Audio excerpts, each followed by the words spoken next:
ನಮಸ್ಕಾರ, ನೀವು ನೋಡ್ತಾ ಇದ್ದೀರಾ ನೇರ ಮಾತು ಕಣ್ಣಲ್ಲಿ ಕಣ್ಣಿಟ್ಟು. ಇದು ರಿಪಬ್ಲಿಕ್ ಕನ್ನಡ, ನಾನು ಶ್ರುತಿ.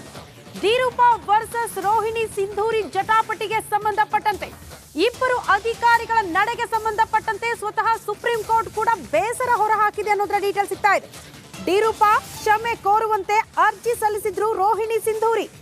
ನನ್ನ ವಿರುದ್ಧದ ಅವಹೇಳನಕಾರಿ ಪೋಸ್ಟ್ ತೆಗೆದು ಹಾಕಬಹುದು, ಆದ್ರೆ ಘಟನೆಯಿಂದ ನನ್ನ ಕುಟುಂಬಕ್ಕೆ ಘಾಸಿಯಾಗಿದೆ ಅನ್ನೋದನ್ನ ರೋಹಿಣಿ ಸಿಂಧೂರಿ ಅವರು ಪ್ರಸ್ತಾಪ ಮಾಡಿದ್ದಾರೆ. ಇದಕ್ಕಾಗಿ ಡಿ-ರೂಪಾ ಅವರು ಬೇಷರತ್ ಕ್ಷಮೆಯಾಚಿಸಬೇಕು ಅನ್ನೋದನ್ನ ರೋಹಿಣಿ ಸಿಂಧೂರಿ ಅವರು ಅರ್ಜಿಯಲ್ಲಿ ಈ ಅಂಶವನ್ನು ಕೂಡ ಉಲ್ಲೇಖ ಮಾಡಿದ್ದಾರೆ. ರೋಹಿಣಿ ಸಿಂಧೂರಿ ಅವರ ವಿರುದ್ಧ ಗಂಭೀರ ಆರೋಪವನ್ನ ಡಿ-ರೂಪಾ ಮಾಡಿದ್ರು. ಸೋಷಿಯಲ್ ಮೀಡಿಯಾನೇ ವೇದಿಕೆ ಆಗಿತ್ತು ಇಬ್ಬರು ಅಧಿಕಾರಿಗಳಿಗೆ.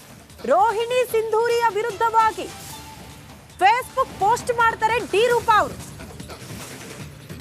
ಅದು ನನಗೆ ಸಮಸ್ಯೆ ಆಗ್ತಾ ಇದೆ, ನಮ್ಮ ಕುಟುಂಬಕ್ಕೆ ಘಾಸಿ ಆಗಿದೆ ಈ ಬೆಳವಣಿಗೆಯಿಂದ. ಅವರು ಪೋಸ್ಟ್ ಈಗ ಡಿಲೀಟ್ ಮಾಡಿರಬಹುದು, ಆದ್ರೆ ಅದರಿಂದ ಆಗಿರುವಂತಹ ಸಮಸ್ಯೆ, ಅವಮಾನ ನನ್ನ ಕುಟುಂಬಕ್ಕೆ ದೊಡ್ಡ ಮಟ್ಟದ ಘಾಸಿಯನ್ನ ಉಂಟು ಮಾಡಿದೆ ಅನ್ನುವಂತಹ ವಿಚಾರವನ್ನ ರೋಹಿಣಿ ಸಿಂಧೂರಿ ಅವರು ಪ್ರಸ್ತಾಪ ಮಾಡಿದ್ದಾರೆ.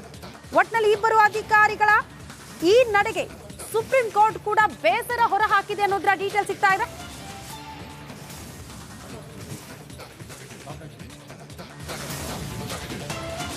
ರೋಹಿಣಿ ಸಿಂಧೂರಿ ವರ್ಸಸ್ ಡಿ-ರೂಪಾ ಇಬ್ಬರ ಜಟಾಪಟಿ ಮತ್ತೊಂದು ಹಂತ ತಲುಪ್ತಾ ಇರೋದು. ಕಾರಣ ಈಗ ಆಲ್ರೆಡಿ ಸುಪ್ರೀಂ ಕೋರ್ಟ್ ಇಬ್ಬರು ಅಧಿಕಾರಿಗಳ ನಡೆಗೆ ಸಂಬಂಧಪಟ್ಟಂತೆ ಬೇಸರ ಹೊರಹಾಕ್ತಾ ಇರೋದು.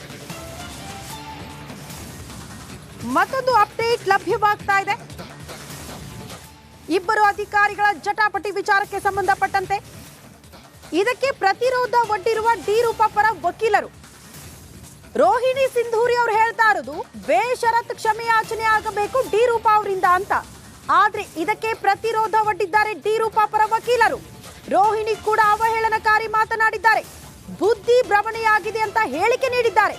ವಾದ ಪ್ರತಿವಾದದ ವೇಳೆ ಮಧ್ಯೆ ಪ್ರವೇಶ ಮಾಡಿದ್ದಾರೆ ನ್ಯಾಯಮೂರ್ತಿ ಎಎಸ್ ಓಕಾ.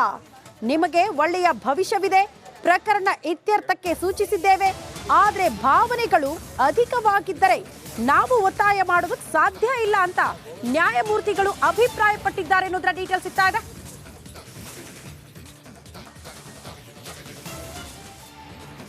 ಸಹಜವಾಗಿ ಇಬ್ಬರು ಅಧಿಕಾರಿಗಳ ಜಟಾಪಟಿ ಮತ್ತೊಂದು ಹಂತ.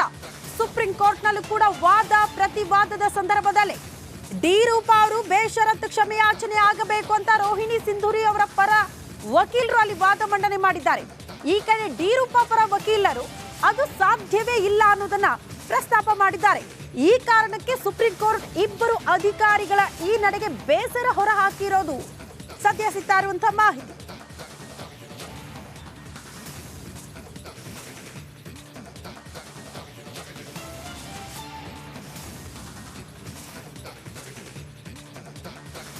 ಈ ಬಗ್ಗೆ ಮತ್ತಷ್ಟು ಡೀಟೇಲ್ಸ್ ಅನ್ನ ಕೊಡ್ತಾ ಹೋಗ್ತಾರೆ ನಮ್ಮ ದೆಹಲಿ ರಿಪೋರ್ಟರ್ ನಟೇಶ್. ನೇರ ಸಂಪರ್ಕದಲ್ಲಿ ಜಾಯಿನ್ ಆಗ್ತಿದ್ದಾರೆ.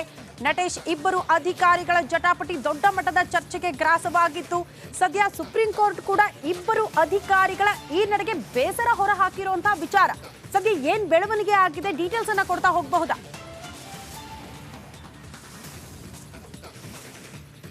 IPS ಅಧಿಕಾರಿಗಳ ಜಟಾಪಟಿ ಏನಿತ್ತು ಇದಕ್ಕೆ ಸಂಬಂಧಪಟ್ಟಂತೆ ಈಗ ಸುಪ್ರೀಂ ಕೋರ್ಟ್ ಕೂಡ ತನ್ನ ಒಂದು ನಿರ್ಧಾರವನ್ನ ಈಗ ಪ್ರಕಟ ಮಾಡಿತ್ತು. ಯಾಕಂದ್ರೆ IAS ಮತ್ತು IPS ಅಧಿಕಾರಿಗಳೇನಿದ್ರು ಇವರಿಬ್ಬರ ನಡುವೆ ಈ ಹಿಂದೆ ಏನು ಗಲಾಟೆ ನಡೆದಿತ್ತು ಅದಕ್ಕೆ ಸಂಬಂಧಪಟ್ಟಂತೆ ಒಂದು ಹೊಂದಾಣಿಕೆಯ ಮಾತನ್ನ ಸುಪ್ರೀಂ ಕೋರ್ಟ್ ನ್ಯಾಯಾಧೀಶರು ಹೇಳಿರ್ತಕ್ಕಂಥದ್ದು. ಅಂದ್ರೆ ಇಬ್ರು ಕೂಡ ಹೊಂದಾಣಿಕೆಯಿಂದ ಹೋಗ್ಬೇಕು, ಸರ್ಕಾರಿ ಅಧಿಕಾರಿಗಳ ಸಂಪರ್ಕ ಸಾಧ್ಯ ಆಗ್ತಾ ಇಲ್ಲ. ಮತ್ತೊಮ್ಮೆ ನಮ್ಮ ಬೇರೆ ರೀತಿಯಲ್ಲ ನಿಮ್ಮ ಜಟಾಪಟಿ ಕಂಟಿನ್ಯೂ ಮಾಡಿ ನಟೇಶ್.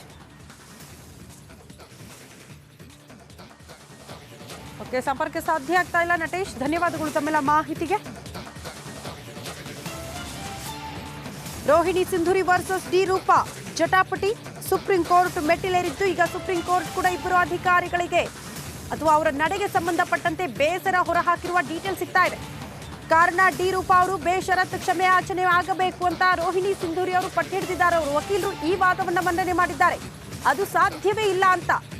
ಡಿ-ರೂಪಾ ಪರ ವಕೀಲರು ಕೂಡ ಅಲ್ಲಿ ಪ್ರತಿವಾದ ಮಂಡಿಸಿರೋದ್ರಿಂದ ಈ ಇಬ್ಬರು ಅಧಿಕಾರಿಗಳ ನಡೆ ನ್ಯಾಯಮೂರ್ತಿಗಳು ಬೇಸರ ಹೊರಹಾಕಿದ್ದಾರೆ ಅನ್ನೋದರ ಡೀಟೇಲ್ ಸಿಗ್ತಾ ಇದೆ. ರಾಜ್ಯದಲ್ಲೇ ದೊಡ್ಡ ಮಟ್ಟದ ಸುದ್ದಿಯಾಗಿತ್ತು ಇಬ್ಬರ ಜಟಾಪಟಿ. ಒಬ್ಬರ ಮೇಲೊಬ್ಬರು ಆರೋಪ ಪ್ರತ್ಯಾರೋಪ ಸೋಷಿಯಲ್ ಮೀಡಿಯಾ ವೇದಿಕೆ ಆಗಿತ್ತು. ಇಬ್ಬರು ಅಧಿಕಾರಿಗಳು ಈ ರೀತಿ ಸೋಷಿಯಲ್ ಮೀಡಿಯಾದಲ್ಲಿ ವೈಯಕ್ತಿಕ ವಿಚಾರಕ್ಕೆ ಸಂಬಂಧಪಟ್ಟಂತೆ ಪೋಸ್ಟ್ಗಳನ್ನು ಮಾಡೋದು ಎಷ್ಟರ ಮಟ್ಟಿಗೆ ಸರಿ ಅನ್ನೋದು ಪ್ರಶ್ನೆ ಆಗಿತ್ತು. ಯಾವ ಸಂದೇಶ ಕೊಡ್ತಿದ್ದಾರೆ ಅಧಿಕಾರಿಗಳು? ಮಾದರಿಯಾಗಬೇಕಾದಂತ ಅಧಿಕಾರಿಗಳೇ ವೈಯಕ್ತಿಕ ವಿಚಾರವನ್ನ ಮುಂದಿಟ್ಕೊಂಡು ಸೋಷಿಯಲ್ ಮೀಡಿಯಾದಲ್ಲಿ ದೊಡ್ಡ ಮಟ್ಟದ ವಾರ್ಗೆ ಕಾರಣ ಆಗ್ತಾರೆ. ಅದು ಸರ್ಕಾರಕ್ಕೂ ಕೂಡ ಮುಜುಗರ ತರುವಂತಹ ಕೆಲಸಗಳಾಗಿತ್ತು. ಆ ನಿಟ್ಟಿನಲ್ಲಿ ಈಗ ಸುಪ್ರೀಂ ಕೋರ್ಟ್ ಮೆಟ್ಟಿಲೇರಿರೋದು ರೋಹಿಣಿ ಸಿಂಧೂರಿ ಅವರು. ನನ್ನ ವಿರುದ್ಧ ವೈಯಕ್ತಿಕವಾಗಿ ಪೋಸ್ಟ್ ಮಾಡಿದ್ರು ಡಿ-ರೂಪಾ, ಅದು ಡಿಲೀಟ್ ಆಗಿರಬಹುದು, ಆದ್ರೆ ಅದರಿಂದ ನನ್ನ ಕುಟುಂಬಕ್ಕೆ ಘಾಸಿಯಾಗಿದೆ, ಬೇಷರ ಕ್ಷಮೆ ಯಾಚನೆ ಆಗಬೇಕು ಅಂತ ಪಟ್ಟು